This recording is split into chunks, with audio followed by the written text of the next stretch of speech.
नमस्कार दोस्तों, आप सभी का टॉप ज्ञान जी में स्वागत है। चलिए आज का क्लास शुरू करते हैं हम लोग। आज हमारा क्लास नंबर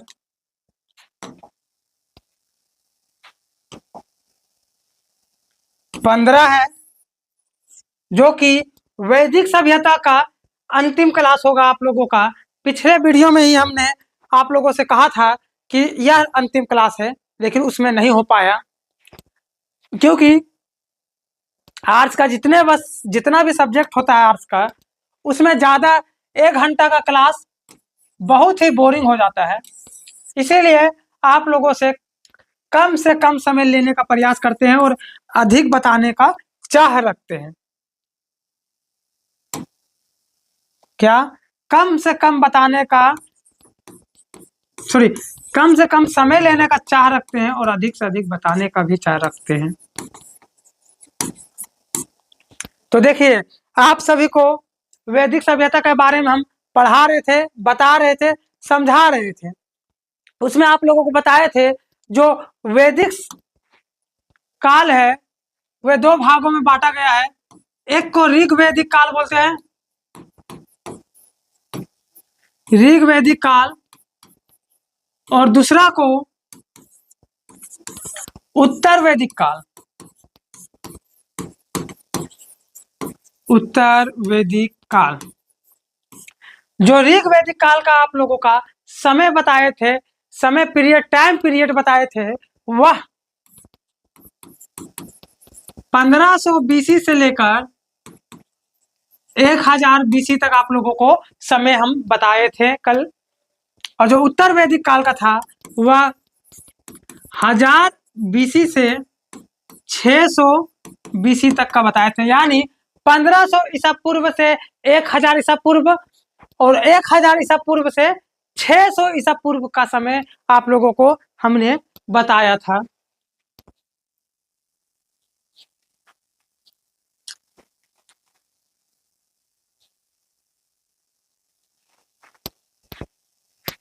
चलिए, तो आप लोगों को ऋग वैदिक काल में बहुत सारे चीज पढ़ा दिए थे, बता दिए थे, और उत्तर वैदिक काल में भी आप लोगों को बहुत सारा चीज बताना था और पढ़ाना था, जो कि बाकी है।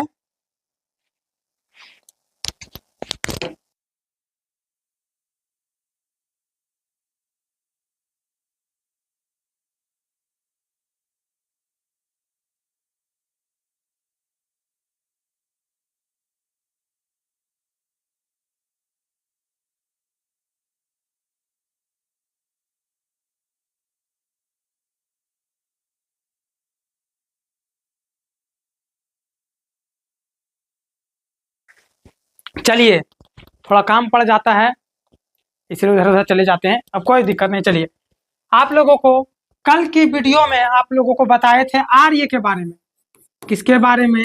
आर्य के बारे में आप सभी को बताए थे कि आर्य कहाँ से आए थे, आर्य का उत्पत्ति किस प्रकार से हुआ था, आर्य का उत्तर भारत में आर्यकरण किसने किया, दक्षिण भारत में आर्यकरण किसने किया, यह सभी आप लोगों को कल का क्लास में हमने बताया था।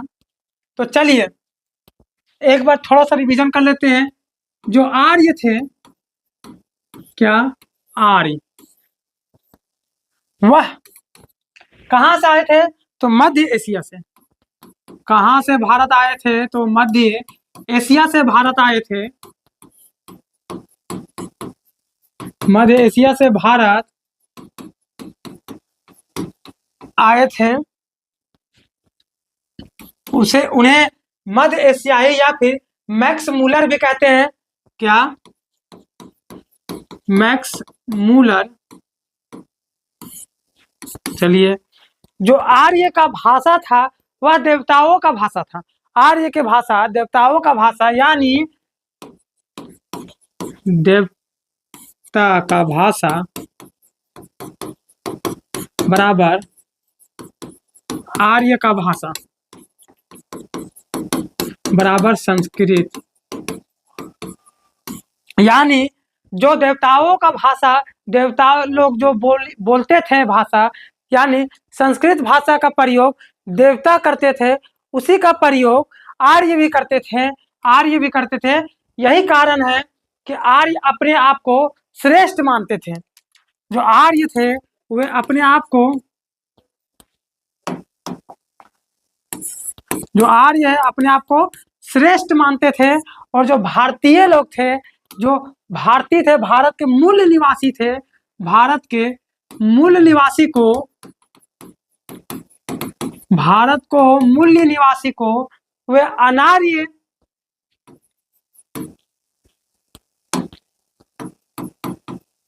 अनार्य कहकर पुकारते थे या फिर अछूत कहकर पुकारते थे या शूद्र कहकर पुकारते थे।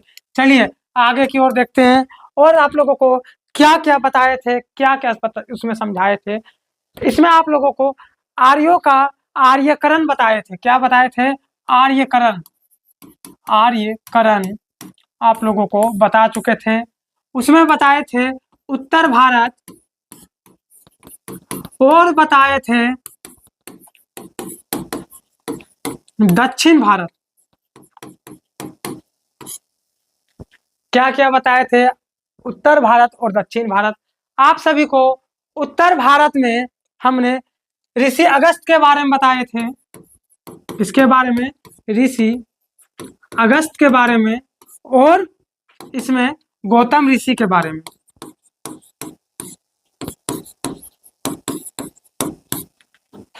आप सभी को यह सब बातें कल के क्लास में आप लोगों को बता दिया गया था, समझा दिया गया था कि किस प्रकार से उत्तर भारत में ऋषि अगस्त के द्वारा किया गया था आर्यकरण और किस प्रकार से दक्षिण भारत में किया गया था आर्यकरण।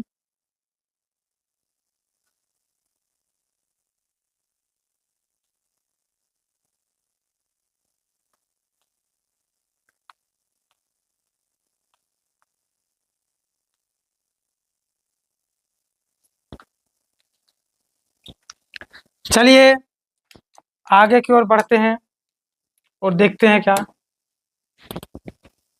ओ ठीक है, ठीक है, ठीक है। कोई हमको बोल रहा था कि थोड़ा गलत कर दिए हैं। देखिए गलत क्या हुआ है। ठीक है, ठीक है, कोई दिक्कत नहीं है। थोड़ा आप लोग सुधार लीजिएगा, कभी कभी गलती हो जाता है।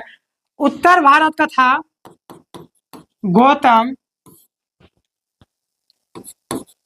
ऋषि गौतम या गौतम बोल सकते हैं। और दक्षिण भारत का किया था, और दक्षिण भारत का किया था कौन? ठीक है, गौतम ऋषि और गौतम अगस्त। ठीक है, थोड़ा गलती हो गया था, मेरा से क्षमा कर दीजिएगा। थोड़ा स्पीड में बोलने के कारण, जल्दबाजी में बोलने के कारण, क्विक रिवीजन करवाने के कारण थोड़ा हमसे गलती हो गया। उत्तर भारत का जो है वह गौतम ऋषि के द्वारा किया गया और दक्षिण भारत में आर्यकरण गौतम अगस्त के द्वारा किया गया है। चलिए, और भी आप लोगों को बताए थे कि जो आर्य थे वह युद्ध किया करते थे। आर्य जो था वह युद्ध करते थे किसके लिए? तो आर्यों का युद्ध, आर्य जो युद्ध किया करते थे वह गाय के लिए किया करते थे। किसके लिए? तो गाय के लिए युद्ध किया करते थे। क्यों? क्योंकि उस समय अर्थव्यवस्था का मुख्य साधन, उस समय अर्थव्यवस्था का मुख्य साधन कृषि था, जिसे करने के लिए गायों की आवश्यकता पड़ती थी। कृषि करने के लिए गायों की आवश्यकता पड़ती थी। इसलिए जितने भी वैदिक काल में, वैदिक समाज में जितने भी राजा हुए वह सभी युद्ध करते थे, तो एक ही लक्ष्य लेकर कि हम लोगों को गाय की प्राप्ति हो जाए। युद्ध करने से भी पहले वे जांच पड़ताल एक बार कर लिया करते थे, मुहैया कर लिया करते थे या करवा लिया करते थे कि जिस राज्य पर हम आक्रमण करने वाले हैं उस राज्य में गायों की संख्या कितनी है। यह सभी बातें पहले ही राजा मुहैया करवा लेता था, उसके बाद जाकर युद्ध करता था। चलिए, और वहां वैदिक सभ्यता में, वैदिक समाज में, और वैदिक समाज में यह मान्यता या फिर यह प्रचलन था कि जिसके पास जितना गाय होगा, जिसके पास जितना गाय होगा वह उतना समृद्ध हो। यानी वैदिक समाज में उस समय का प्रचलन था, या फिर कह सकते हैं उस समय का रईसी दिखाने का, अमीरी दिखाने का प्रचलन प्रचलन प्रचलन प्रचलन था। उस समय वैदिक समाज का प्रचलन था गायों की संख्या, क्या? तो गायों की संख्या, यानी जिसके पास जितना अधिक गाय होगा वह उतना समृद्ध व्यक्ति के अंतर्गत कहलाएगा, समृद्ध व्यक्ति के अंतर्गत आएगा। और जिसके पास जितना कम गाय होगा वह उतना कम के गिनती में आएगा। यानी उस समय अगर यह पता करना होता कि कौन सा व्यक्ति कितना अमीर है, किसके पास सबसे ज्यादा धन है, कौन सबसे ज्यादा समृद्ध है, तो उस समय वैदिक समाज के समय, वैदिक काल में गायों की संख्या देखी जाती थी। किसकी? गायों की संख्या देखी जाती थी। किसकी संख्या देखी जाती थी?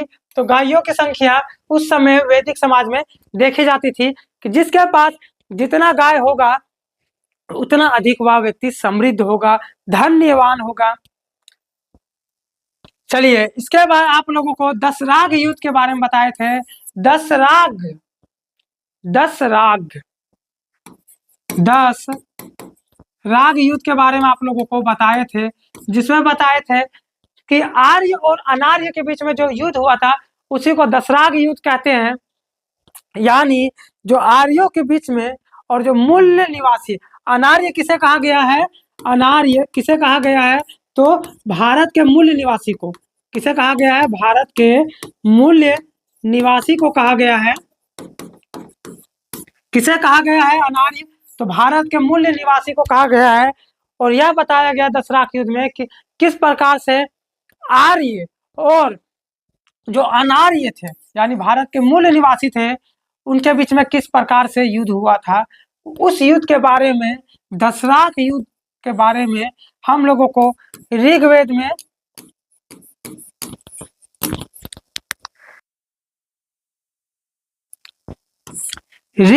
हम लोगों को देखने को मिलता है। ऋग्वेद के 7वें मंडल में, किसमें? ऋग्वेद के 7वें मंडल में, ऋग्वेद के 7वें मंडल में, किसमें? तो ऋग्वेद के 7वें मंडल में हम लोगों को 10 राग युद्ध के बारे में चर्चा मिलता है। उसी में हम लोग आर्य और अनार्य के बारे में पढ़ते हैं, यानी किस प्रकार से आर्य से मूल निवासी भारत के लोग आपस में युद्ध करते थे और बार बार हार जाते थे।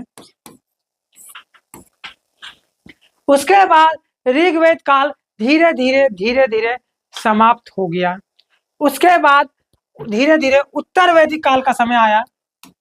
कौन सा काल? तो उत्तर वैदिक काल। उत्तर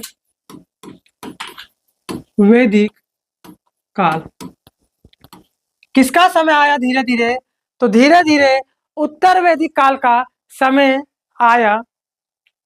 और उत्तर वैदिक काल का जो समय है, सबसे पहले आप लोगों को तो याद होना चाहिए, बार बार हम बता रहे हैं, उत्तर वैदिक का जो समय है, टाइम पीरियड है, वह 1000 BC से, यानी 1000 ईसा पूर्व से लेकर 600 BC यानी ईसा पूर्व तक चला था। आप लोगों को याद होना चाहिए मुंह पर यह समय, क्योंकि इससे प्रश्न पूछा गया है एग्जाम में।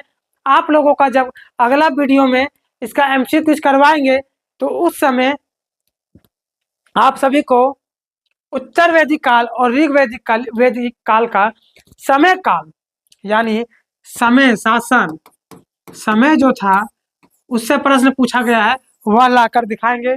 आप लोगों को तब यकीन होगा कि नहीं, सर जो बोले हैं वही आया है, जो पढ़ाए हैं वही भिड़ा है एग्जाम में, उसके अलावा और कुछ नहीं भिड़ा है, नहीं पूछा है। तो हम लोगों को उत्तर वैदिक काल में बहुत सारी चीजें पढ़ना है, जैसे देवताओं के बारे में इसमें पढ़ना है, जो प्रमुख देवता है उसके बारे में पढ़ना है। फिर हम लोगों को समाज के बारे में पढ़ना है। उसके बाद हम लोगों को समिति के बारे में पढ़ना है। समिति के बारे में यहाँ पढ़ना होगा आप लोगों को, यानी उसके बाद आप सभी को इसी में उत्तर वैदिक काल में ही प्रमुख नदियों के बारे में पढ़ना होगा। किसके बारे में? प्रमुख नदियों के बारे में आप सभी को पढ़ना होगा। साथ ही साथ आप लोगों को यज्ञ के बारे में पढ़ना होगा। किसके बारे में? यज्ञ के बारे में पढ़ना होगा, नदियों के बारे में पढ़ना होगा, और साथ ही साथ आप सभी को इसी में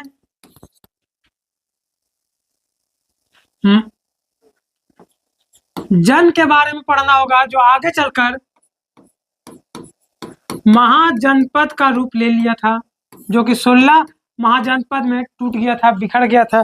फिर धीरे धीरे वह समटते गया और एक बड़ा सा क्षेत्र में विलय हो गया। उसके बाद तो हम सभी लोग मध्यकालीन में पहुंच ही जाएंगे। तो चलिए, इतना अभी फिलहाल के लिए आप लोगों को टॉपिक में है पढ़ना है। तो आप लोगों को सबसे पहले हम प्रमुख नदियों से स्टार्ट करते हैं। प्रमुख नदी क्या है? क्योंकि जो आप तो बोल सकते सर जनपद से पढ़ाइए, महाजनपद से, इससे तो प्रश्न ढूंढ कर पूछे जाते हैं। तो पूछे जाते हैं, ऐसा कोई बात नहीं कि नहीं पूछे जाते हैं, लेकिन इसका एक लंबा टॉपिक ही आप लोगों का एक नया समझ लीजिए बुक या चैप्टर ही है, आप लोगों का नया अध्याय ही है जो आप लोगों को पढ़ना है 16 महाजनपद के बारे में। इसमें आप सभी लोग मौर्य काल, गुप्त काल, सतवाहन, उसके बाद धीरे धीरे आप लोग नीचे की ओर घसक जाइएगा, दक्षिण भारत के बारे में भी आप लोगों को इसी में पढ़ना होगा 16 महाजनपद में। इतना पढ़ने के बाद आप लोग राजपूतों के बारे में पढ़ेंगे, नागवंशी के बारे में पढ़ेंगे, और बहुत सारे राजाओं के बारे में आप सभी को पढ़ना होगा, समझना होगा इसी में। तो चलिए, आप लोगों का ज़्यादा समय नहीं लेते हैं और हम नदी के बारे में स्टार्ट कर देते हैं। नदी से जो प्रश्न पूछे जाते हैं एग्जाम में।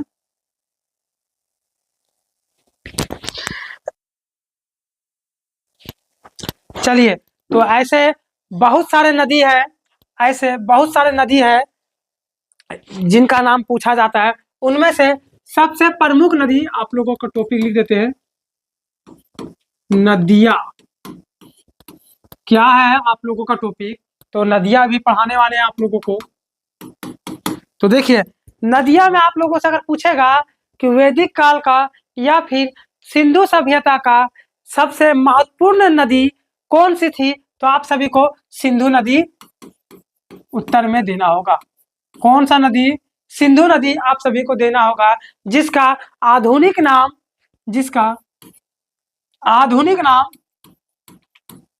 सिंध नदी है।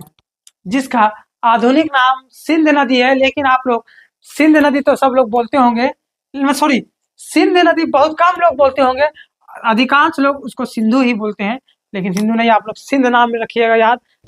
अगर पूछा कि वैदिक काल का, वैदिक सभ्यता का सबसे महत्वपूर्ण नदी या फिर सिंधु सभ्यता का सबसे महत्वपूर्ण नदी, दोनों अगर पूछा जाए आपसे, तो आप सभी को उत्तर सिंधु नदी देना होगा जवाब में।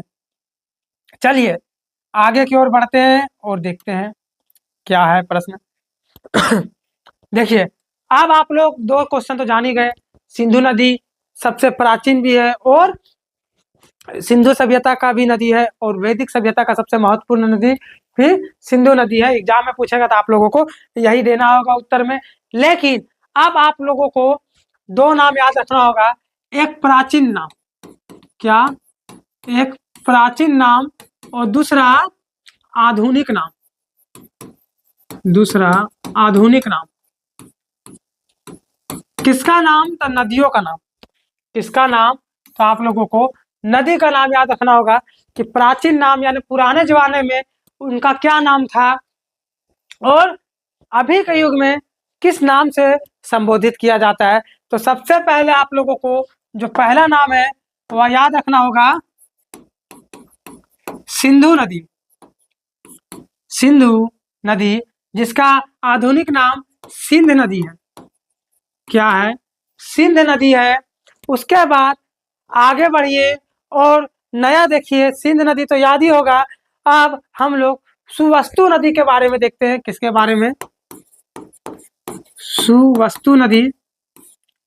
सुवस्तु नदी का जो आधुनिक नाम है, सुवस्तु नदी का जो आधुनिक नाम है वह स्वात नदी है। क्या है? स्वात नदी। क्या है? तो स्वात नदी इसका आधुनिक नाम है। उसके बाद गोमती नदी की ओर देखते हैं। ये सभी एग्जाम में पूछे गए हैं। गोमती का गोमल। क्या? गोमल। गोमती नदी का गोमल 3 हो चुका है। अब हम लोग सदा नीरा देखते हैं, जिसका आधुनिक नाम गंडक है। क्या? सदा नीरा। सदा नीरा नदी जिसका आधुनिक नाम गंडक नदी है। सदा नीरा नदी का आधुनिक नाम गंडक नदी है, जो आप लोगों को याद होना चाहिए मुंह पर, क्योंकि इससे प्रश्न पूछे जाते हैं एग्जाम में। चलिए, विपाशा। क्या? विपाशा। आप लोग नाम सुने होंगे विपाशा नदी के बारे में। विपाशा, बताइए जल्दी, विपाशा का आधुनिक नाम क्या है? तो ब्यास नदी। क्या नाम है? तो ब्यास नदी विपाशा का ही नाम है। विपाशा प्राचीन काल में बोला जाता था और आधुनिक काल में व्यास नदी कहा जाता है। चलिए, 5 ने 6ठा होगा। आस्कनी। आस्कनी प्राचीन नाम और आधुनिक नाम चिनाब। आस्कनी प्राचीन नाम और आधुनिक नाम जो है वह चिनाब है। उसके बाद कुभा। क्या?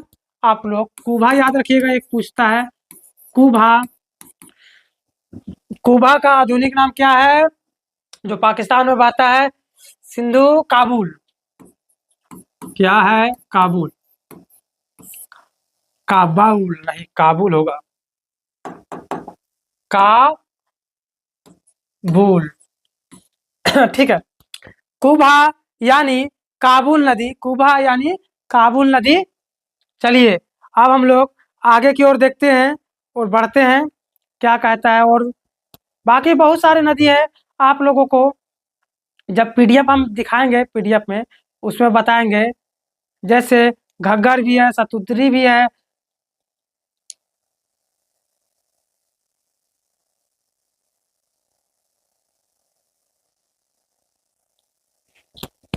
चलिए, सतुद्री। सतुद्री नदी। सतुद्री नदी का जो आधुनिक नाम है वह सतलज नदी है। क्या है? सतलज। देखिए, ये सभी में से कोई एक छूट रहा है। वितस्ता।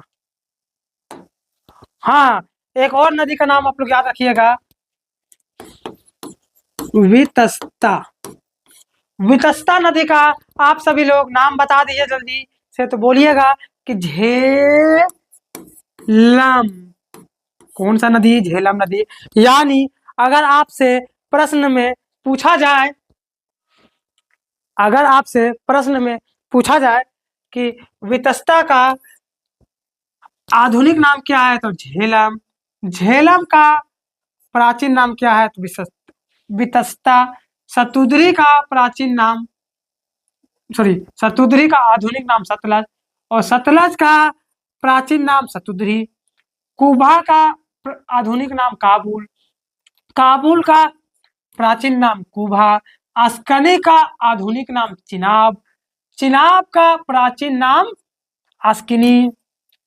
विपाशा का आधुनिक नाम व्यास और व्यास का प्राचीन नाम विपाशा।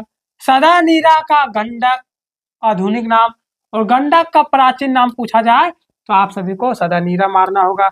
उसी प्रकार से अगर गोमती का आधुनिक नाम पूछे तो गोमल, और गोमल का प्राचीन नाम पूछे तो गोमती। सुवस्तु का अगर पूछे आधुनिक नाम स्वास्थ्य। और स्वास्थ्य का अगर आप लोगों से प्राचीन नाम पूछे तो सुवस्तु। और सिंधु का आधुनिक नाम सिंध। और सिंध का प्राचीन नाम सिंधु। तो ये सारे जो नदियां हैं वे बहुत ही महत्वपूर्ण है, एग्जाम में डायरेक्ट पूछे जाते हैं। और आपसे इतिहास का भी प्रश्न है या और देखिए ये जो नदियां के बारे में आप लोगों को बताए हैं, नदियों के बारे में जो बताए हैं, यह दो जगह आप लोगों को पढ़ना होगा। एक इतिहास में प्राचीन और आधुनिक नाम तो आप लोगों को पढ़ना ही होगा।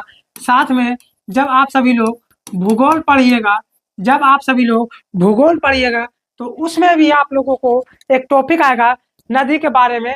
उसमें आप सभी को पढ़ना होगा कि किस प्रकार से सिंधु नदी को सिंध, झेलम को, उसी तरह व्यास को, चिनाब को या फिर और किन्हीं किन्हीं को। चलिए ये सभी के बारे में तो आप लोगों को पढ़ना ही पढ़ना होगा, समझना ही होगा। अब हम लोग आगे देवताओं के बारे में थोड़ा देख लेते हैं। किसके बारे में? तो देवता के बारे में। चलिए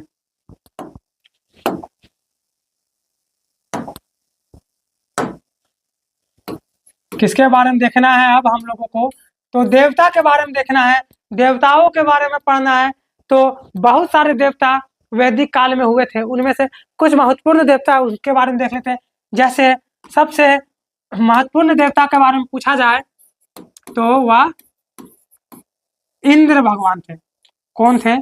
इंद्र भगवान ही थे सबसे महत्वपूर्ण। क्यों? क्योंकि इसका जिक्र कई बार मिला है। लगभग इसका जो जिक्र है वह 200 से 300 बार। कितना बार? इसका जो जिक्र है वह 200 से 300 बार मिला है इंद्र भगवान का जिक्र। और इंद्र भगवान को पुरंदर भी कहा जाता है। इंद्र भगवान को क्या कहा जाता है? पुरंदर। पुरंदर यह भी कई बार एग्जाम में पूछ चुका है कि पुरंदर वैदिक काल के किस देवता को कहा जाता है या कहा गया है? तो इंद्र भगवान को ही पुरंदर कहा गया है। तथा साथ ही जो इंद्र भगवान है इन्हें वर्षा का देवता, इन्हें वर्षा का देवता, साथ में युद्ध का देवता। क्या? युद्ध तथा वर्षा का देवता भी इंद्र भगवान को ही कहा गया है। इंद्र भगवान को ही पुरंदर और युद्ध तथा वर्षा का देवता भी कहा गया है। इसका जिक्र आपको जब आप वैदिक सभ्यता पढ़ेंगे, समझेंगे, जानेंगे तो पता चलेगा इसका जिक्र 200 से 300 बार हो चुका है, मिल चुका है। चलिए इंद्र भगवान ही सबसे महत्वपूर्ण भगवान थे और सबसे बड़े भगवान उस समय का इंद्र भगवान ही थे। सबसे महत्वपूर्ण मान के चलिए, सबसे महत्वपूर्ण भगवान अगर बोला जाए तो इंद्र भगवान थे। इन्हीं का सबसे ज्यादा बार जिक्र मिला है 200 से 300 बार। 200 अच्छा नहीं लग रहा है, इसको थोड़ा मिटा देते हैं, इसको कर देते हैं 250 से 300 बार इसका जिक्र मिला है। इन्हीं को पुरंदर कहा गया है। युद्ध तथा वर्षा का देवता इन्हें ही कहा गया है। सबसे महत्वपूर्ण देवता अगर किसी को माना गया है तो इंद्र भगवान को ही माना गया है। अब चलिए आप सभी लोग इंद्र के बाद अग्नि देवता की ओर बढ़ते हैं। किसके ओर? तो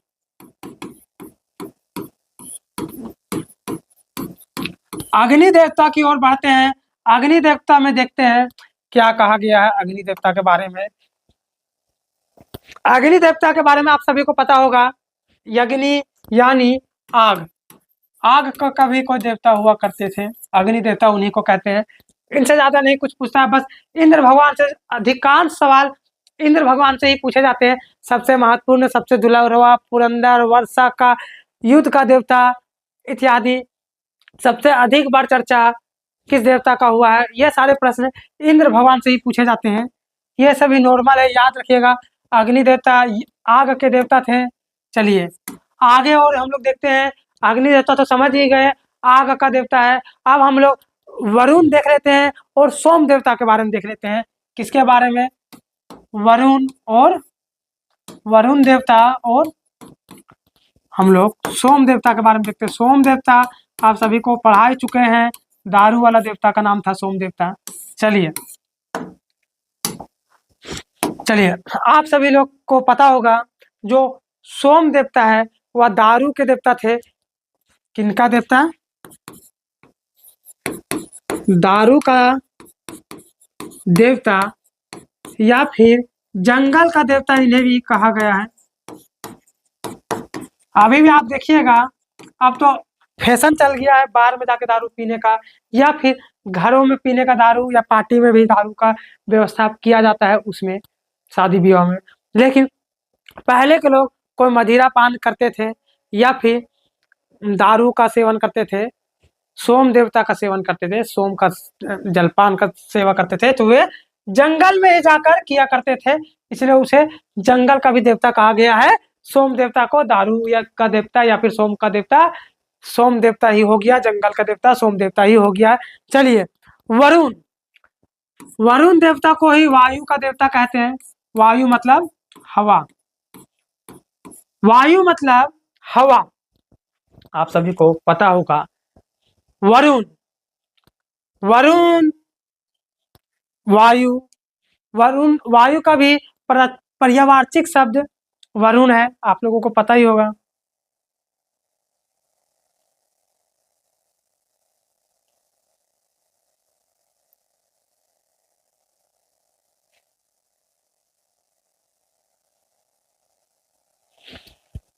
चलिए, वरुण वायु का देवता है, जो आप सभी जानते ही होंगे। वायु का देवता या वरुण पुत्र या फिर पवन पुत्र हनुमान को कहते हैं हम लोग। चलिए, कितना दूर तक आप लोगों को बताए थे? 4 देवता के बारे में बताए थे। चलिए, आप 4 के बाद देखते हैं और कुछ कुछ देवता है महत्वपूर्ण महत्वपूर्ण। एक रौद्र देवता है। कौन? रौद्र देवता। एक रौद्र देवता है, और एक मारुत देवता है, और एक विष्णु देवता है। मारुत देवता, मारुत से लग रहा है पवन पुत्र के बारे में बोल रहा है। चलिए देखते हैं आगे। रौद्र हो गया, मारुत हो गया, विष्णु नहीं बोले ने। चलिए, विष्णु देवता। चलिए, रौद्र देवता हो गया, विष्णु देवता हो गया, और मारुत देवता हो गया।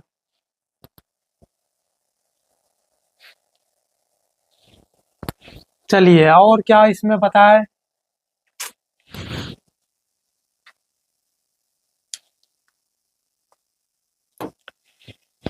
चलिए, रौद्र देवता को ही क्रोध का देवता कहते हैं।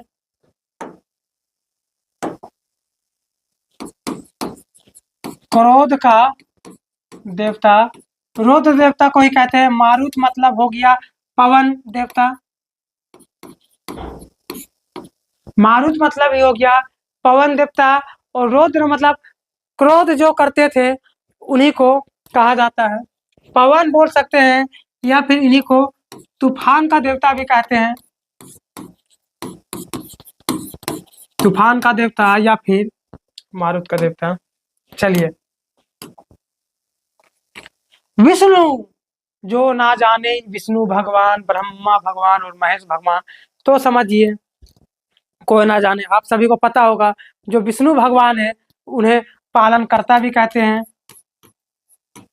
पालनकर्ता भगवान या फिर संरक्षक भगवान, संरक्षक देवता।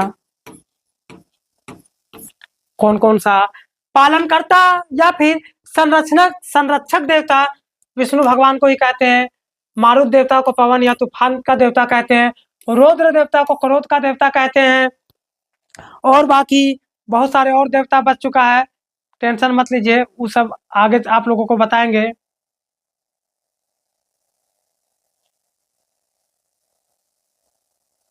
चलिए, ये सभी तो हो गया। एक पशुओं का भी देवता हुआ करते हैं। एक पशुओं का देवता। किसका? पशु, पशु नहीं होता है, पशु, पशु का देवता। पशु का भी देवता हुए करते थे, जिन्हें कुपोषण, शायद वही नाम है, देख लीजिएगा थोड़ा।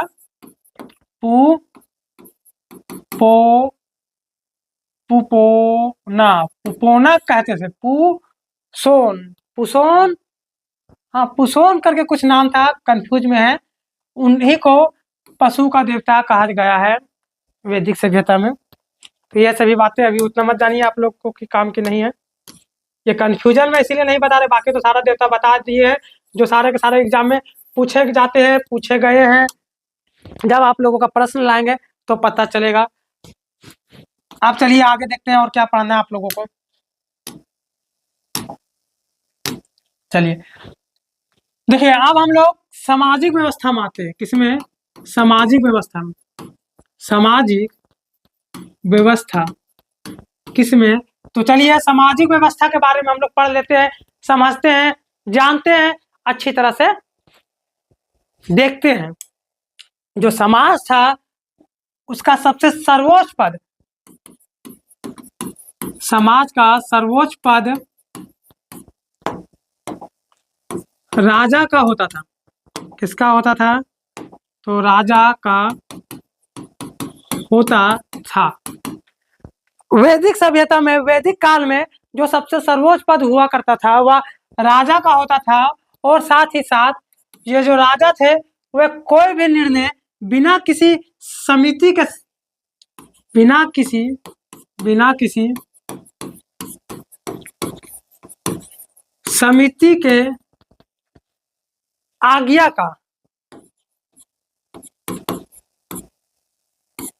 का नहीं लेता था। यानी राजा अगर कोई निर्णय लेना चाहता तो उनको सबसे पहले समितियों के पास, उस समय विभिन्न प्रकार की समितियां थी जिसमें उन्हें उन समितियों को बुलाकर एक सभा बिठाना पड़ता था और उनके सामने बातों को रखना पड़ता था और उन बातों पर उनके मतों की भी आवश्यकता होती थी।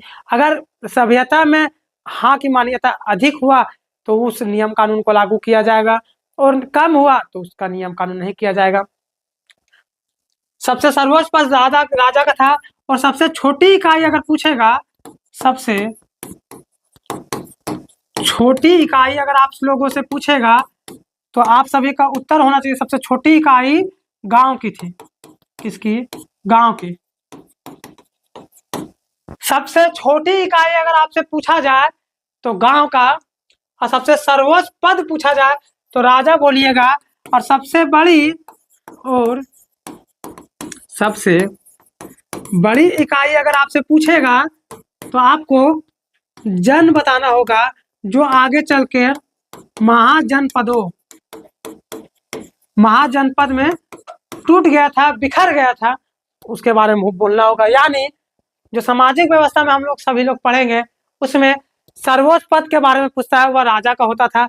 सबसे छोटी इकाई गांव, सबसे बड़ा इकाई जन उस समय हुआ करता था, जो आगे चलकर 16 महाजनपद में टूट गया, बिखर गया। उसमें भी अगर सबसे शक्तिशाली महाजनपद पूछेगा, अगर सबसे शक्तिशाली महाजनपद आप लोगों से पूछा जाएगा,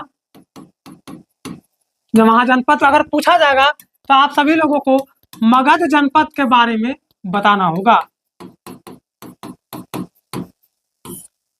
अगर आप सभी से अगर पूछा जाए कि सबसे शक्तिशाली उस समय का जनपद कौन सा था, कौन सा होता होगा, तो आप सभी को मगध महाजनपद के बारे में बताना होगा कि 16 महाजनपद में से सबसे महत्वपूर्ण और सबसे बड़ा, सबसे विशाल, सबसे शक्तिशाली कोई था महाजनपद तो मगध जनपद था। चलिए अब आप लोग आगे और देखते हैं। जो समिति थी, वह बहुत सारे थे जिसमें से 3 समिति प्रमुख थे।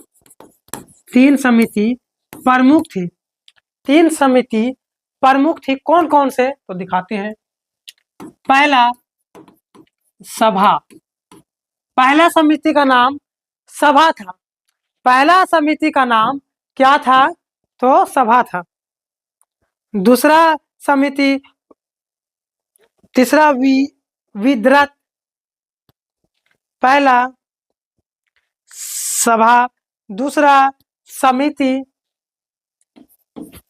दूसरा समिति, तीसरा वृहदत्त, वृहदत्त, वृहदत्त। जो सभा था वह निम्न लोगों के लिए था, निम्न वर्ग के लिए सभा था। जो उच्च वर्ग के लोग थे, उच्च वर्ग, उनके लिए समिति थी। और जो सबसे महत्वपूर्ण संगठन था, सबसे अधिक, सबसे शक्तिशाली, सबसे ताकतवर जो संगठन था, जिसको बोल सकते हैं सबसे महत्वपूर्ण संगठन, यानी इसको महत्वपूर्ण संगठन बोला जा सकता है। यानी देखिए, जो सभा था वह निम्न वर्ग के लोगों के लिए था, जो समिति था वह उच्च वर्ग के लोगों के लिए था, और वृहदत्त जो था वह महत्वपूर्ण संगठन था। यानी अगर यह दोनों समिति से कोई प्रस्ताव अगर पारित हो जाता था तो महत्वपूर्ण संगठन यानी वृहदत्त संगठन का अनुमति उसमें होना अनिवार्य होता था। अगर यह अगर मना कर दिया इसका पूरा मेंबर कोई भी प्रस्ताव को, तो वह प्रस्ताव आगे चलकर पारित नहीं होता था। और एक बात और, जो सभा है, समिति है, उनमें से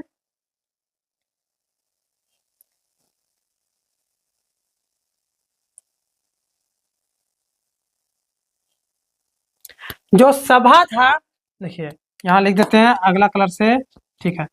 सभा, कई बार प्रश्न पूछ चुका, सभा और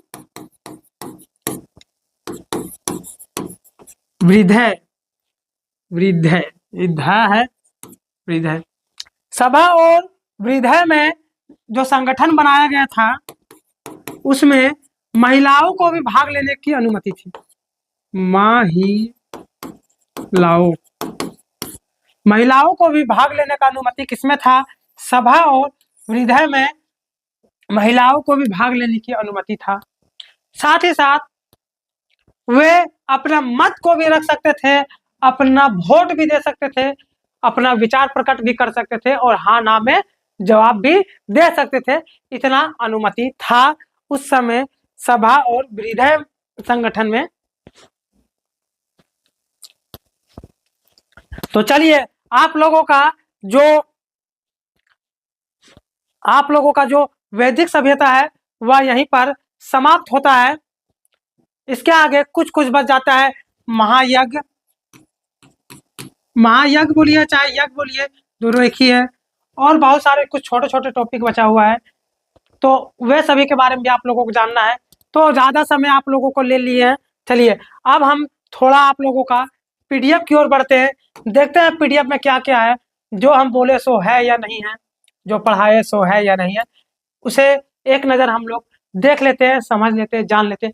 क्यों? क्योंकि जो अभी हम आप लोगों को इतना देर से बताए हैं, पढ़ाए हैं, समझाए हैं, वही पीडीएफ में लिखा हुआ मिलेगा, वही आपको पढ़ने को भी मिलेगा। लेकिन आप सभी को पीडीएफ में कुछ एक्स्ट्रा फैक्ट भी देखने को मिलेगा। चलिए आप सभी को वैदिक काल की नदियां के बारे में देखना है, पढ़ना है, समझना है, जानना है, बुझना है। तो चलिए आप सभी को वैदिक काल के नदियों के बारे में पढ़ाते हैं। ये सारे नदी के बारे में आप लोगों को नाम तो बता ही चुके थे, कुछ कुछ और देख लेते हैं क्या क्या महत्वपूर्ण नदियां हैं। सिंधु बता ही दिए थे, सिंध नदी। वितस्ता बता ही दिए थे, झेलम होगा, यहाँ झेलक लिखा हुआ है, झेलम नदी। सुवस्तु बता दिए थे, स्वस्त नदी। गोमती बता दिए थे, गोमल नदी। सदानीरा बता दिए थे, गंडक नदी। विपाशा बता दिए थे, ब्यास नदी। और ये कुरभा नदी बता दिए थे, कुरभा नहीं बताए थे, याद रखिएगा, कुरम नया मिला है। कुभा बताए थे, काबुल। द्विती घग्गर नदी। पूर्णिनी रावी नदी। शतुद्री सतलज नदी। आस्किनी चिनाब नदी। सुसोमा सोहन नदी। और विपाशा ब्यास नदी। आप सभी को बता ही चुके थे, खत्म हो गया। चलिए जल्दी जल्दी पीडीएफ देख लेते हैं और क्या क्या मिलता है इसमें। आपको बताए थे सबसे महत्वपूर्ण नदी बोलेगा तो सिंधु नदी ही मारिएगा, क्योंकि वैदिक साहित्य में सर्वाधिक चर्चा सिंधु नदी का ही हुआ है, क्योंकि यह सबसे महत्वपूर्ण नदी थी, आपको बताए थे। चाहे सिंधु सभ्यता बोले, चाहे वैदिक सभ्यता बोले, आपको उत्तर मारना होगा नदी के बारे में तो सिंधु नदी को ही मारिएगा, उसके अलावा किसी और को नहीं। चलिए अब वैदिक काल के देवता के बारे में देख लेते हैं। वैदिक काल के देवता, यहाँ पहला देवता का नाम है इंद्र। यह सबसे महत्वपूर्ण देवता थे, बता चुके हैं इसकी चर्चा। देखिए 250 बार हुआ, वही 250 से 300 बार हो चुका है। इन्हें युद्ध तथा वर्षा का भी देवता कहते हैं। इन्हें पुरंदर भी कहा गया है या कहते हैं। अग्नि देवता, इसकी चर्चा 200 बार किया गया है, जिसे आग का देवता भी कहते हैं अग्नि देवता को। ये सारे एग्जाम में पूछे जा चुके हैं और पूछते रहते हैं हमेशा एग्जाम में, तो आप सभी को याद होना चाहिए हमेशा एग्जाम के समय और अभी भी। वरुण देवता वायु का, सोम देवता जंगल के देवता या फिर दारू का देवता, इन्हीं को ही कहते हैं। मारुत तूफान का या फिर पवन देवता, इन्हीं को कहते हैं। रौद्र, यह सबसे क्रोध वाले देवता थे, इन्हें पशुओं का देवता भी कहते हैं। देखिए रौद्र, जो रौद्र है वह सबसे क्रोध वाला देवता था और उन्हें पशुओं का भी देवता कहते हैं। किन्हें कहा गया पशुओं का देवता? तो रौद्र को कहा गया है। और एक और है, उन्हें भी कहा गया, नाम उनका भूल जा रहे हैं। देखिए विष्णु, विष्णु संरक्षक एवं पालनकर्ता का देवता कहलाते हैं, आप सभी को पता ही होगा। ये सारा चीज आप लोगों को हमने एग्जाम पहले ही बता चुके हैं, अभी सिर्फ रिवीजन के तौर पर आगे बढ़ते जा रहे हैं, क्योंकि पीडीएफ में कुछ एक्स्ट्रा फैक्ट भी मिलता है। देखिए एक पूषण नाम के एक देवता भी हुआ करते थे, ये भी पशुओं का देवता, यानी रौद्र और पूषण दोनों के दोनों पशुओं के देवता थे। लेकिन क्रोध का देवता पूछा जाए तो रौद्र देवता क्रोध करते थे अधिक, लेकिन पूषण देवता अधिक नहीं करते थे। देखिए गविष्ठ, गविष्ठ तो आप लोगों को कल ही बता चुके थे, गायों के लिए किया गया युद्ध गविष्ठ कहलाता है। और सीता, सीता का अर्थ होता है जब हम लोग खेती करने के लिए जमीन का जुताई कर लेते हैं तो उस जुताई के द्वारा एक संरचना बनता है, तो उसी संरचना को, उसी आकार को हम लोग सीता कहते हैं। वही लिखा होगा, सीता का अर्थ होता है हल से जोती गई जमीन पर पड़ा निशान। वही जब हल से जोतते हैं तो इस कलर लंबा लंबा गोल गोल टाइप के बहुत अच्छा सा डिजाइन बन जाता है। तो इसी प्रकार के कुछ डिजाइन आपको हमेशा खेत में अपना देखने को मिलेगा ही मिलेगा जब आप लोग कीजिएगा। तो इसी संरचना को सीता कहा गया है। क्या कहा गया है? सीता। देखिए ये भी एक नया फैक्ट मिला हम लोगों को। ये सभी नए नए फैक्ट है, उतना नहीं पूछता एग्जाम में, बाकी जितना हम शुरू में आप लोगों को बताए 30-40 मिनट के वीडियो में, वह सारे के सारे एग्जाम में पूछे जाते हैं और हमेशा पूछते रहते हैं। चलिए देखिए अब वैदिक काल की सामाजिक व्यवस्था, यानी समाज के बारे में पढ़ना है, उसके बारे में जानना है। इस समय सबसे बड़ा पद राजा का होता है, आप लोगों को बता चुके हैं, जिसे जनता के द्वारा चुना जाता था, यानी जनमत संग्रह होता था। जनमत संग्रह किया जाता था, जनता के द्वारा उस राजा का चयन किया जाता था, उसे चुना जाता था, उसके बाद ही वह राजा का पद धारण करता था। यानी जो राजा होते थे उसे लोगों के द्वारा चुना जाता था, चुनते थे। ऐसा नहीं कि बापोती राज चल रहा था कि बाप के बाद उसका बेटा, फिर उसका बेटा, फिर उसका बेटा, नहीं। लोगों को जो पसंद लगा, जैसे अभी हम लोगों को बीजेपी पसंद लगता है तो बीजेपी को चुनते हैं, कांग्रेस को पसंद लगता है तो कांग्रेस को चुनते हैं, चाहे कोई अन्य पार्टी को चुनते हैं। तो उसी प्रकार से लोगों को जो सही लगता था उस समय उसे राजा बना लेते थे। चलिए और क्या इसमें बोला है? राजा किसी भी निर्णय को लेने से पहले विभिन्न समिति में बैठकर चर्चा करते। देखिए पहले समिति भी हुआ करता था, जो आपको बताए थे, सभा, विहद और समिति। क्या क्या था? समिति, विधेय और सभा। ये 3 प्रकार के समिति थी, जिसमें से सभा और विधेय में महिलाओं को भी भाग लेने का अधिकार था और उसमें अपनी बातों को, अपने मतों को रखने का भी अधिकार था। वही सब के बारे में यहाँ बोला गया होगा।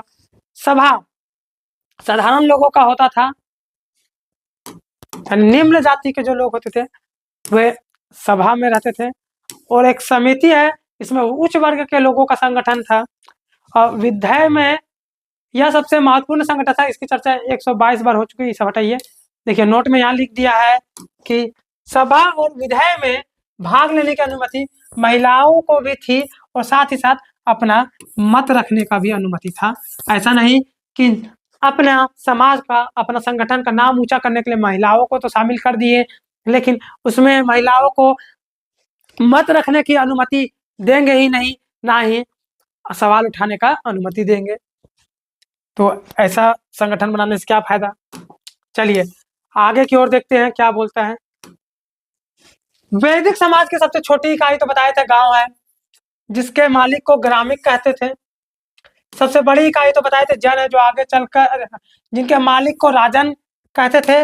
उत्तर वैदिक काल में लोहे की खोज होने के कारण कृषि तथा अर्थव्यवस्था में तेजी से परिवर्तन होने लगा और समाज धीरे धीरे ग्रामीण से नगरीय की ओर अग्रसर हो गया।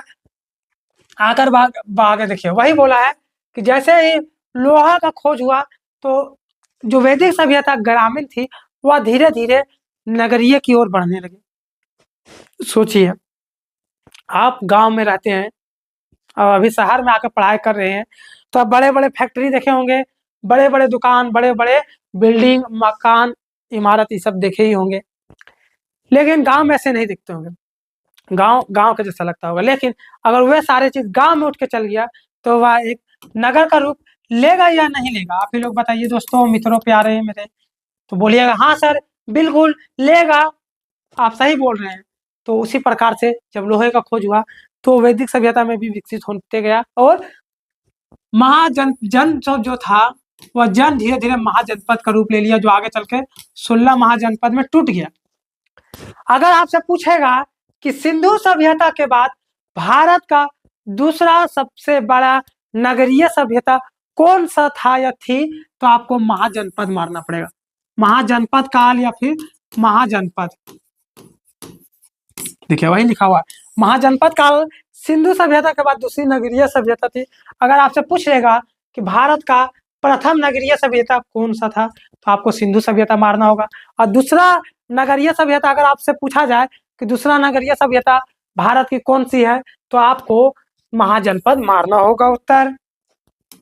चलिए ये सभी तो बता ही दिए थे, 16 में टूट गया है। एक प्रश्न और पूछता है एग्जाम में कि जो 16 महाजनपद का चर्चा मिलता है वो कौन से ग्रंथ में मिलता है, तो बौद्ध ग्रंथ के अंगुत्तर निकाय, बौद्ध ग्रंथ के अंगुत्तर निकाय में मिलता है 16 महाजनपद के चर्चा हम लोगों को। देखिए आप लोगों को पहले तो हम बेसिक जितना पूछा जाता है एग्जाम में अधिकांश आप लोगों को बता देते हैं थोड़ा कहानी के रूप में। उसके बाद एक बार हम पीडीएफ जानबूझकर खोलते हैं, क्योंकि पीडीएफ में बहुत सारे एक्स्ट्रा बातें आप लोगों के लिए जोड़ा गया है, जोड़ कर लाते हैं। लेकिन ये सारे उतना एग्जाम में नहीं पूछते हैं, लेकिन जो अभी हम आप लोगों को पहले बता चुके हैं वही सब पूछा जाता है। ये सब थोड़ा थोड़ा पूछता है। जैसे देखिए अंगुत्तर निकाय याद रखिएगा, पूछ देता है कभी कभी एग्जाम में। देखिए 16 महाजनपद में समृद्ध तथा सबसे शक्तिशाली अगर पूछेगा तो मगध था, आप लोगों को बता दिए। आगे चलकर जितने भी महाजनपद थे वे सारे के सारे मगध महाजनपद में जाकर मिल गए, क्योंकि मगध जनपद बहुत ही महाशक्तिशाली था, सब में जाके लड़ के अपना अधीन कर लेता था। वैदिक काल में टैक्स को बलि कहते थे, जबकि देवताओं को खुश करने के लिए पशु बलि दी जाती थी। ये सब अलग अलग बात है, ये सब नहीं पूछेगा। यह पूछेगा कि उस समय जो घड़ा हुआ करता था या फिर मनका हुआ करता था या मृतभांड जो हुआ करता था वह 4 प्रकार के होते थे। वैदिक काल में मृतभांड, मटका या फिर घड़ा 4 प्रकार के होते थे। कौन कौन से, तो एक धूसर मृतभांड या फिर मनका या फिर घड़ा बोल सकते हैं। देखिए धूसर मृतभांड, काला मृतभांड, लाल मृतभांड और मिश्रित मृतभांड। आप सभी को याद होना चाहिए, ये चारों के चारों एग्जाम में पूछे जाते हैं। धूसर मृतभांड, काला मृतभांड, लाल मृतभांड, मिश्रित मृतभांड। देखिए और इस सब के बारे में कुछ कुछ जानकारी दिया हुआ देख लेते हैं, आप लोगों को ये नहीं बताए थे, देख लेते हैं। सर्वाधिक प्रचलन धूसर मृतभांड का था, जिस पर विचित्र बने होते थे, विचित्र नहीं चित्र बने होते थे, जिसके कारण इसे चित्रित धूसर भी कहते हैं। यानी जो धूसर मृतभांड होते थे उनके चारों साइड बाहर बाहर चित्र बना हुआ रहता था, ताकि वह मृत भांड बहुत ही आकर्षित दिखने में लगे। आकर्षण आदमी का मोह ले मन को, ऐसा कुछ चित्रकारी किया जाता था पहले, उसी को धूसर मृत भांड कहते हैं। अब चलिए, मिश्रित मृत भांड में लाल और काला, हाँ लिखा हुआ है, मिश्रित मृत भांड में लाल एवं काला दोनों रंग का मिश्रण होता था। यानी जो मिश्रित मृत भांड बनाए जाते थे वह लाल और काले रंग का मिश्रण होता था, वही रंग से बनाए जाते थे। इस समय 3 प्रकार के यज्ञ का प्रचलन था। देखिए, यज्ञ के बारे में देखते हैं क्या कौन कौन सा यज्ञ था। उतना याद नहीं रखिएगा, उसके याद रखिए 3 वो यज्ञ है। देखिए, सबसे पहला अश्वमेध यज्ञ। अश्वमेध यज्ञ आप सभी को पता होगा, जब राम भगवान अश्वमेध यज्ञ किए थे तो उस समय उनके दोनों पुत्र ही उस घोड़े को रोके थे। अब बोलिएगा सर पहले तो ये तो बताइए अश्वमेध यज्ञ होता क्या है, उसके बाद तो आप सीधा रामायण में घुस गए। तो देखिए, यहाँ लिखा होगा, कुछ बहुत लंबा चौड़ा लेकिन बताते हैं। अपना साम्राज्य को फैलाने का, विस्तार करने का यह एक तरीका था। इसमें अश्वमेध यज्ञ में यह किया जाता था कि एक घोड़े का चयन करके उस घोड़े पर एक कुछ लिख दिया जाता था कि आपका जो राज्य है वह मेरे अधीन है, अगर आप इस बात को नहीं मानते हैं तो आपको हमसे युद्ध करना होगा, आप मेरे घोड़े को रोक दीजिए।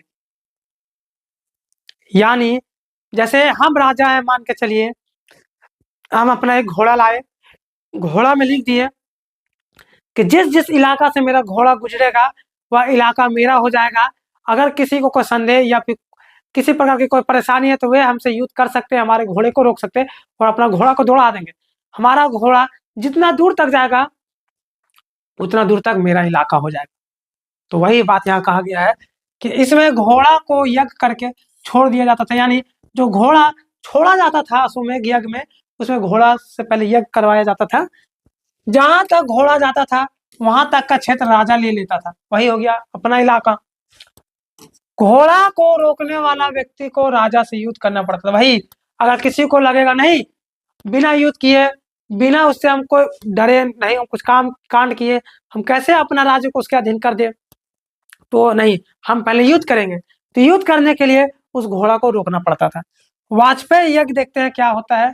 यह राजा के शक्ति प्रदर्शन के लिए होता था और इसमें रथों का रेस लगाई जाती थी। यानी राजा अपने वीरता को, अपने शक्ति को दिखाने के लिए, शक्ति प्रदर्शन करने के लिए वाजपेयी यज्ञ करते थे। वाजपेयी यज्ञ करके रथ रेस, रथों का रेस, यानी रथ पर घोड़ा बांधकर घोड़ा को दौड़ा दिया जाता था। जो रथ सबसे पहले आता था वह राजा बहुत शक्तिशाली कहलाता था, वह वर्चस्व उसका रहता था, दबदबा रहता था। चलिए एक और होगा, देखिए कितना 3 प्रकार, एक और होना चाहिए, किधर गया, राजसूय यज्ञ। राजसूय या राज्याभिषेक के समय यज्ञ होता था। आप लोग तो मूवी तो जरूर देखते होंगे, भले राजा महाराजाओं के समय पैदा नहीं हुए होंगे लेकिन मूवी तो देखे होंगे राजा महाराजाओं वाला। उसमें जब भी राज्याभिषेक यानी गद्दी पर किसी को बैठाया जाता था तो उस समय एक यज्ञ किया जाता था, वह यही यज्ञ था। चलिए अब देखते हैं और क्या है। उत्तर वैदिक काल में जब अति रंजीखेरी से लोहे की खोज हुई तो उत्तर वैदिक काल की अर्थव्यवस्था पशुपालन के स्थान से कृषि पर आधारित हो गई। ये और क्या लिखा हुआ देखते हैं। देखिए, यह कुछ नहीं, यह बस खाली बोला गया यहाँ पर कि जैसे बहुत तेजी से लोहा मिला, जो लोहे का खोज बहुत तेजी से होना प्रारंभ कर दिया, करना प्रारंभ कर दिया, जिसके कारण जो पहले लोग भेड़ बकरी चलाते थे वे अधिकांश सभी लोग भेड़ बकरी छोड़कर कृषि पर टूट पड़े और कृषि मुख्य आधार हो गया उनका। यह कुछ चित्र है, समझे।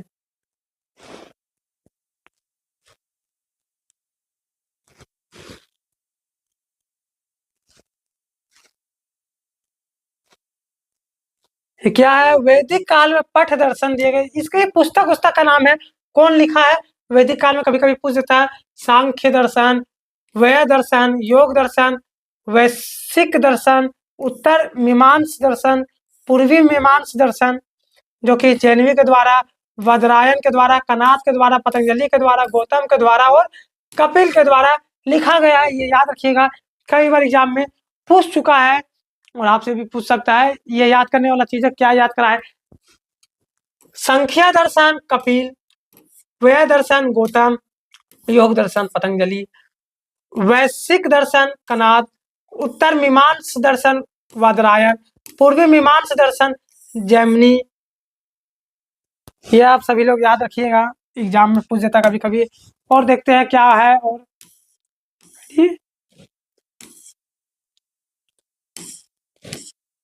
चलिए, तो देखिए, आप लोगों का आज का जो क्लास है वह यही समाप्त कर देते हैं, क्योंकि आज हम लोगों का उत्तर वैदिक काल पूरा तरह से पूर्ण हो चुका है, खत्म हो चुका है।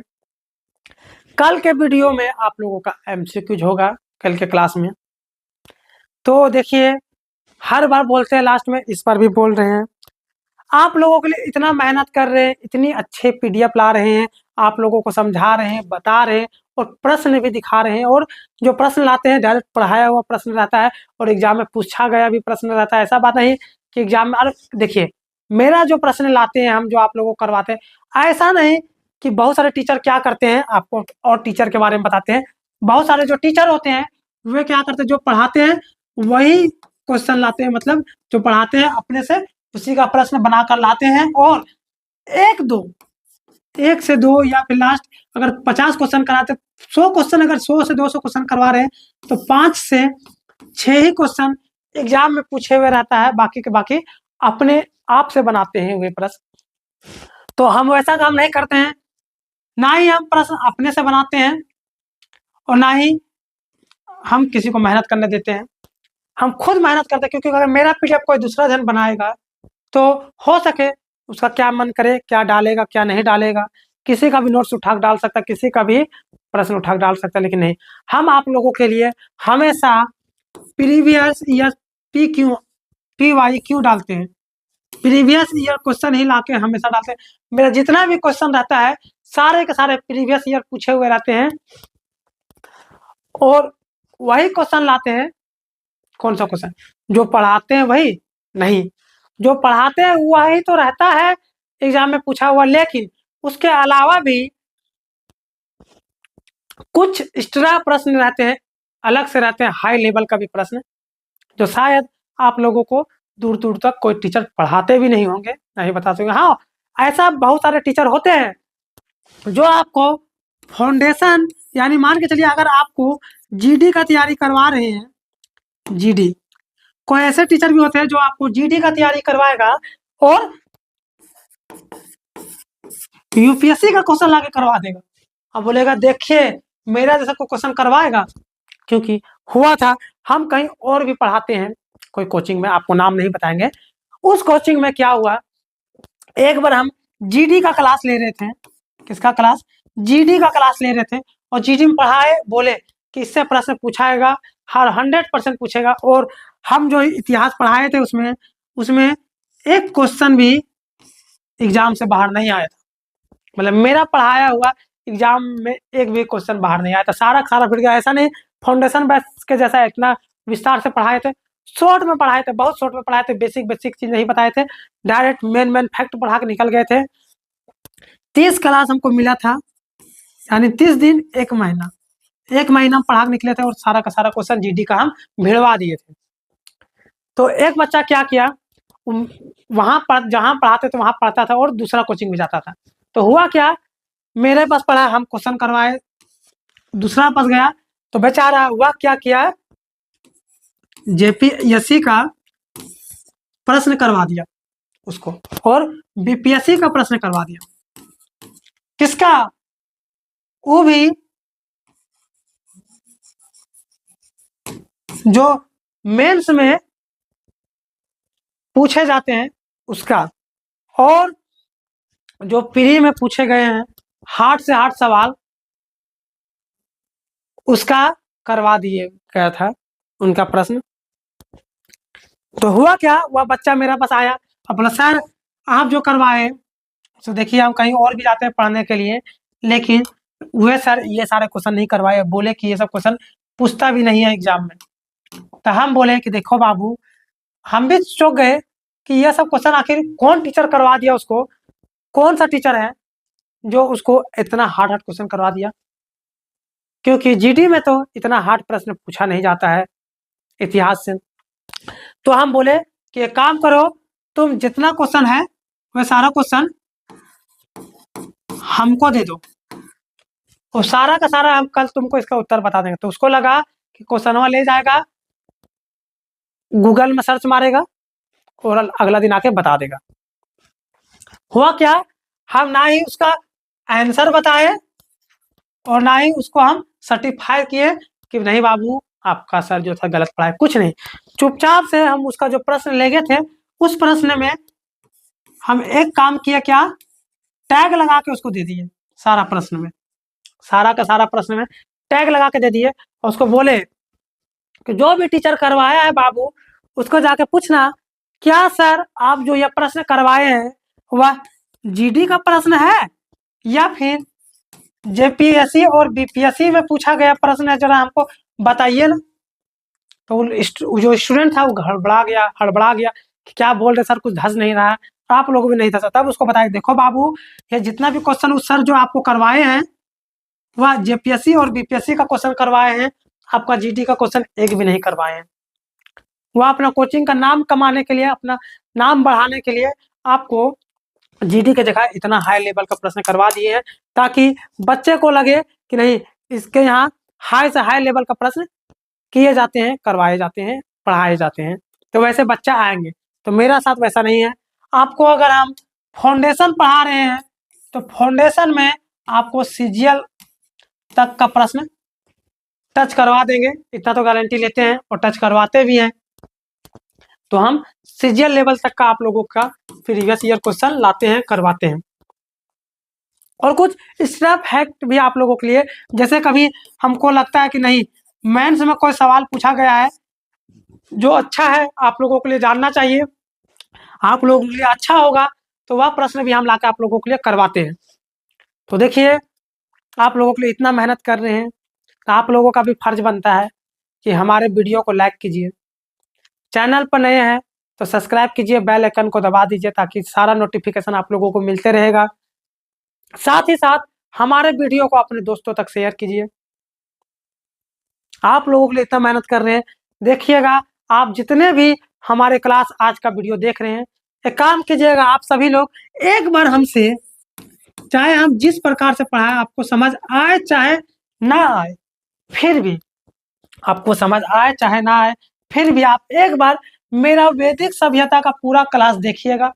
हम क्यों बोल रहे हैं तो सुनिए, पूरा मेरा क्लास देखिएगा, भले समझ आए चाहे ना, अच्छा लगे चाहे ना लगे, फालतू में ही, लेकिन देखिएगा। उसके बाद आप मेरा उसका प्रीवियस ईयर देखिएगा एक बार, क्योंकि सभी को आम पसंद नहीं होता, किसी किसी को इमली भी पसंद होता है, और बहुत सभी को इमली नहीं, किसी किसी को आम भी पसंद होता है। तो मेरा कहने का मतलब है कि भले मेरा क्लास पसंद नहीं लगेगा, लेकिन जब उसका एमसीक्यू क्विज आपको प्रीवियस ईयर क्वेश्चन करवाएंगे, दिखाएंगे, बताएंगे, तो आप लोगों को लगेगा नहीं, भले थोड़ा थ्योरी में अगर कमी कर रहे हैं तो प्रश्न भिड़ा दे रहे हैं, और अगर प्रश्न में कमी कर रहे हैं तो थ्योरी में बता दे रहे हैं। यानी आप एक बार मेरा पूरा का पूरा वैदिक सभ्यता देखिए, उसके बाद उसका प्रीवियस ईयर देखिए, उसके बाद कहिएगा कि हमारे अंदर क्या कमी है, आप लोगों को और क्या बेहतर से बेहतर बताया जाए, पढ़ाया जाए, नोट्स दिया जाए।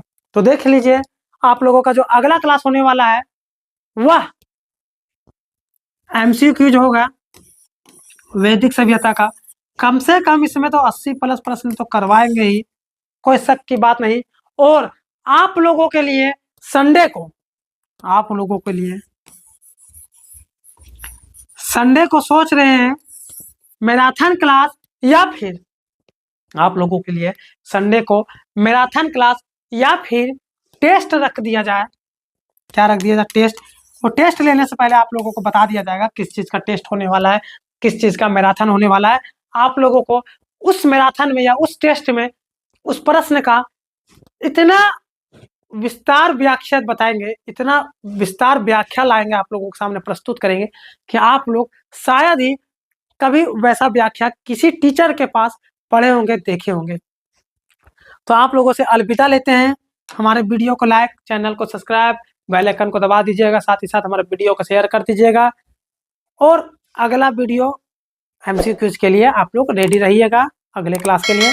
तो आज के लिए बस इतना ही, आप लोगों से मिलेंगे अगला वीडियो में। तब तक के लिए जय हिंद दोस्तों, मिलते हैं कल।